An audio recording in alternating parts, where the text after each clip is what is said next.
சத்தியமங்கலம் புலிகள் காப்பத்தில் பண்ணாரிலேருந்து 27 பெண்டு மலை ஏறினதையும் நம்ம கண்ணுக்கு முன்னாடி வர்றது நம்ம திம்பம் டீ கடை தான். எல்லாத்துக்கும் அங்கே சத்தியமங்கலம் புலிகள் சரணாலயத்தில் யானை பார்க்குறாங்களோ இல்லையோ, புலி பார்க்குறாங்களோ இல்லையோ, கண்டிப்பாக இந்த கடையில் இருக்கிற திம்பம் தனலட்சுமி டீ ஸ்டாலில் இருக்கிற அந்த கை முறுக்கு, தட்டு வடை, குட்டி குட்டி அந்த போண்டா போட்டிருப்பாங்க. சுண்டல் சூப்பராக இருக்கும்.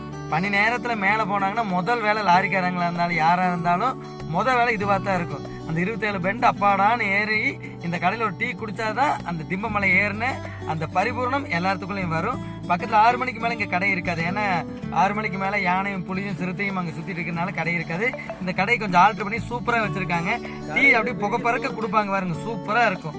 யார் போனாலும் பண்ணாரிலேருந்து மேலே 27 சுத்த ஏறினதையும் முதல்ல நம்மளை வரவேற்கிறது அந்த தலைமலை சாலைக்கு பக்கத்தில் ஆசனூர் சாலைக்கு மத்தியில் இந்த தனலட்சுமி டீ கடை தான். யார் போனீங்கனாலும் ஒரு டைம் ட்ரை பண்ணி பாருங்க, சூப்பராக இருக்கும்.